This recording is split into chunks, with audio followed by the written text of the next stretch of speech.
Hai guys, selamat datang kembali di course tentang masa kolonialisme barat di Indonesia. Setelah kemarin sebelum-sebelumnya aku ngebahas tentang kekuasaan dari VOC, kebijakan VOC waktu mereka mau merintah di Indonesia, dan sampai akhirnya mundurnya VOC. Sekarang aku bakalan lanjutin pembahasan tentang itu, yakni di lesson tentang kekuasaan Prancis di Indonesia. Jadi kita lihat dulu timeline berikut ini yang menunjukkan gimana sampai Prancis ini bisa menguasai Indonesia akhirnya.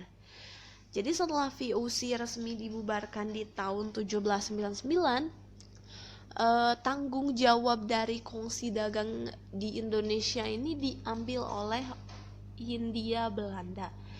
Jadi Indonesia itu jadi tanggung jawab pemerintah Hindia Belanda. Tapi pengambilan kekuasaan ini juga bertujuan tetap aja gitu, bertujuan buat mempertahankan wilayah Indonesia di tangan kekuasaan Belanda. Jadi ini masih di tangan Belanda gitu, walaupun VOC-nya udah bubar saat itu.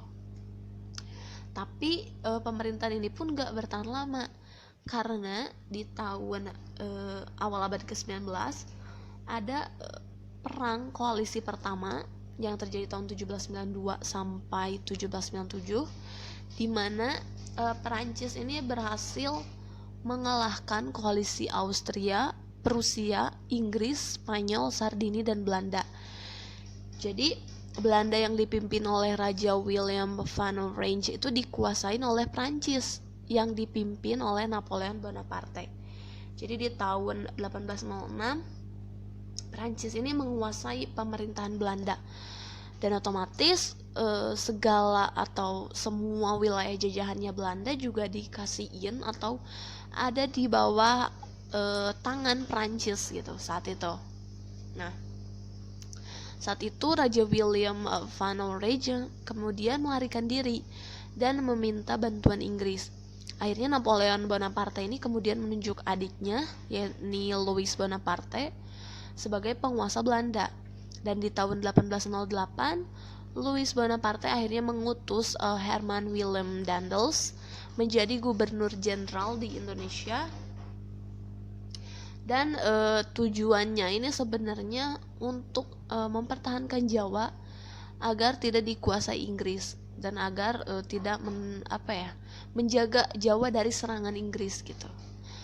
Oleh karena itu sebenarnya penjajahan Prancis di Indonesia itu nggak langsung, karena melalui Belanda gitu. Jadi Belanda itu sebenarnya ada di bawah Prancis. Jadi Prancis memerintahkan Belanda untuk menjajah Indonesia gitu loh timelinenya. Jadi nggak penjajahan langsung kayak yang dilakuin kayak VOC ke seluruh rakyat Indonesia itu langsung.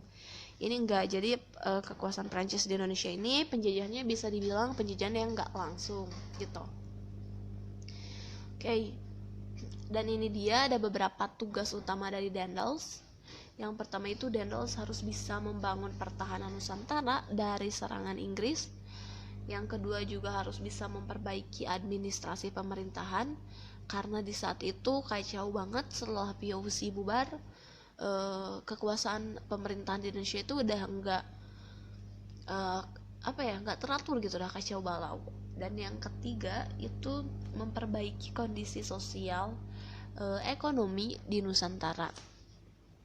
Jadi ketika Daendels datang ke Indonesia ini, dia itu dihadapkan pada persoalan ekonomi yang nggak mendukung kebijakannya gitu.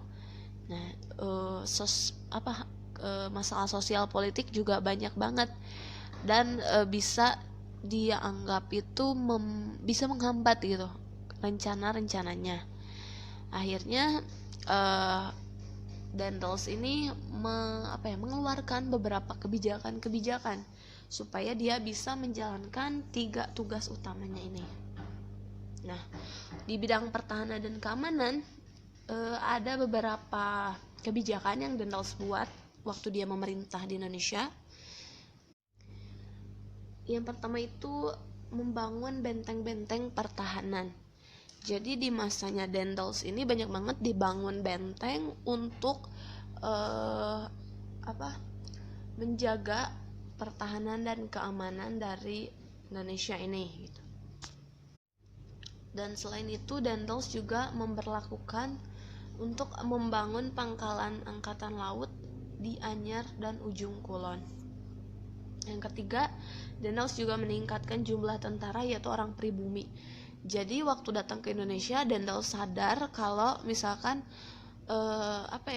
kekuatan militer di Indonesia itu kurang. Makanya untuk menambah kekuatan militernya ini, Daendels melatih orang-orang pribumi untuk jadi tentaranya, karena nggak mungkin merekrut orang-orang Belanda yang didatangkan dari negeri Belanda gitu. Dan kegiatan memperkuat militer Prancis juga sejalan dengan pembangunan benteng-benteng, pabrik mesiu, juga rumah sakit tentara gitu. Selain itu juga guna mempertahankan pemerintahan di Pulau Jawa ini, Daendels mendirikan jalan Groot Postweg atau sekarang dikenal dengan Pantura dari Anyar sampai ke Panarukan. Dan pembangunan jalan ini menggunakan sistem kerja paksa atau kerja rodi yang dilakukan rakyat pribumi secara paksa dan tanpa upah gitu. Jadi kerja rodi ini ada di masa pemerintahannya Daendels waktu dia membangun jalan Anyar dan Panarukan. Keberhasilan pembangun jalan Anyar Panarukan ini bisa dibilang pencapaian yang gemilang gitu buat pemerintahannya Daendels. Tapi di sisi lain buat orang-orang Indonesia, buat orang-orang pribumi, ini tuh perjuangan banget gitu. Ini tuh kayak cerita kelam banget gitu, karena di masa itu rakyat pribumi, masyarakat pribumi disuruh kerja paksa membangun jalan tanpa upah, dan banyak banget pasti korbannya di masa itu gitu. Ini untuk kebijakan di bidang pemerintahannya. Jadi untuk bidang pemerintahan, Daendels ini membatasi secara ketat kekuasaan raja-raja di Nusantara. Jadi seperti yang kita tahu, kalau raja-raja di Nusantara itu setelah adanya VOC, setelah adanya Daendels ini makin sengsara gitu. Jadi mereka kekuasaannya dibatasin sama para kolonialisme ini, sama para koloni ini. Yang kedua, membagi Pulau Jawa menjadi 9 daerah atau 9 prefektur. Dan masing-masing prefektur ini dikepalai oleh seorang prefek, dan setiap prefek ini langsung bertanggung jawab kepada gubernur jenderal. Jadi di dalam struktur pemerintahan kolonial, setiap prefek ini membawahi para bupati. Dan yang ketiga, kedudukan bupati ini sebagai penguasa tradisional diubah menjadi pegawai pemerintah kolonial yang digaji. Tapi meskipun demikian, para bupati ini masih memiliki hak-hak feodal tertentu. Yang keempat, kerajaan Banten dan Cirebon dihapuskan dan daerahnya dinyatakan sebagai wilayah pemerintahan kolonial.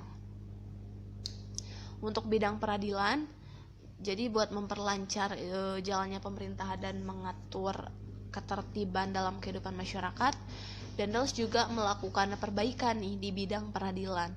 Jadi dia berusaha memberantas berbagai kesalahan, penyelewengan, dan mengeluarkan juga berbagai peraturan. Jadi di masanya Daendels ini dia membuat 3 jenis peradilan. Yang pertama itu ada pengadilan untuk orang Eropa, yang ketiga itu peradilan untuk orang-orang timur asing, dan yang ketiga itu untuk orang-orang pribumi. Jadi untuk pribumi ini dibentuk di setiap prefektur, misalnya di Batavia ada, di Surabaya ada, di Semarang ada gitu. Dan yang terkenal dari pemerintahan Daendels juga karena dia itu memberantas korupsi tanpa pandang bulu gitu. Jadi siapa aja, orang Eropa, timur asing, apalagi pribumi, sama, nggak pandang bulu. Dan kebijakannya untuk bidang sosial ekonomi itu, yang pertama dia memaksakan atau melakukan pemungutan pajak terhadap rakyat. Yang kedua, dia juga meningkatkan penanaman tanaman yang hasilnya laku di pasaran dunia. Yang ketiga, rakyat ini diharuskan melaksanakan penyerahan wajib hasil pertaniannya. Dan yang keempat, melakukan penjualan tanah kepada pihak swasta. Jadi ini beberapa kebijakan-kebijakan yang dilakukan Daendels di bidang sosial ekonomi. Nah, kekuasaan Dendels di Indonesia pun walaupun kinerjanya baik, tapi nggak bertahan lama karena banyak banget serangan-serangan atau banyak banget perlawanan-perlawanan dari rakyat yang akhirnya jadi mengancam juga. Makanya di tahun 1811 Dendels ini ditarik kembali ke Belanda dan digantikan oleh Jan Willem Jansen. Alasan Dendels ditarik dari Indonesia ini yang pertama ini karena kekejamannya menimbulkan kebencian dari rakyat. Jadi di masanya Dendels ini banyak banget perlawanan-perlawanan dari rakyat karena yang gak setuju gitu sama kebijakannya yang dianggap ya kejam dan menyengsarakan rakyat gitu.